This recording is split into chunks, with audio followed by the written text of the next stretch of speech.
samun irin wannan. To shi kenan za a sa.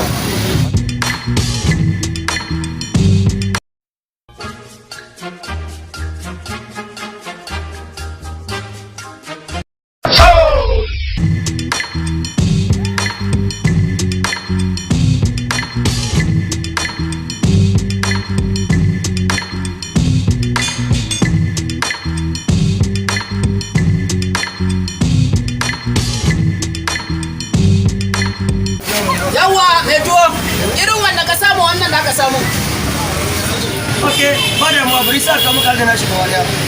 Yawa.